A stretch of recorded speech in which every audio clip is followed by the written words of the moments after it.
मुख्यमंत्री मनोहर लाल ने चंडीगढ़ से कुरुक्षेत्र रवाना होने से पहले अपने बयान में कहा कि हमारी सरकार हमेशा कुछ न कुछ नया करती है, इसीलिए कैबिनेट की बैठक में जनता के हित में नई चीजें की जाती हैं।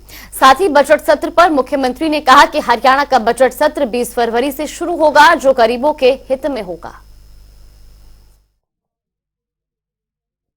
हमारी सरकार लगातार कुछ ना कुछ नया करती है और जब भी कैबिनेट मीटिंग होती है हम कोई ना कोई एक दो नई चीज़ें जनता के हित में करते हैं।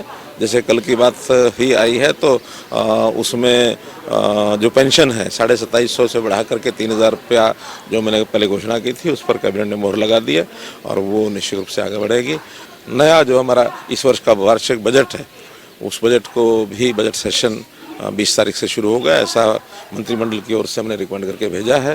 गवर्नर साहब के पास जाएगा, उसके बाद स्पीकर साहब की तिथियां तय करेंगी, बिजनेस एडवाइजरी कमेटी उसका आगे शेड्यूल बनाएगी और इस बार का बजट जो हमारा गरीब के हित में कैसे हम प्रोएक्टिव होकर के लोगों को अपनी सेवाएं योजनाओं का लाभ पहुँचा सकते हैं तो उसके ऊपर काम होगा।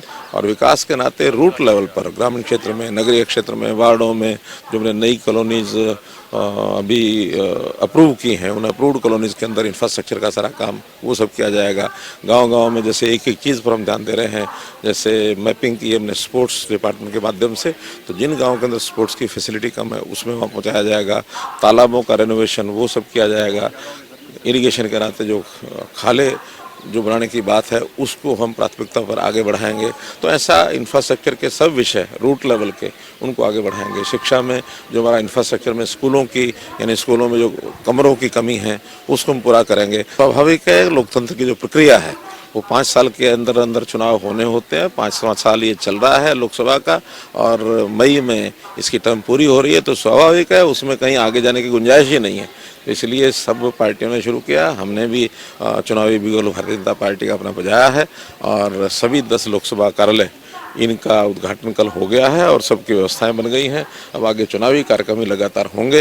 हिसार क्योंकि एयरपोर्ट बनने जा रहा है, जो एयरपोर्ट बनेगा तो उसकी सुविधा दिल्ली तक जाने की भी बाई ट्रेन और चंडीगढ़ की साइड में भी जो दिल्ली की कोई ट्रेन होगी तो हिसार एक हब बनने वाला है।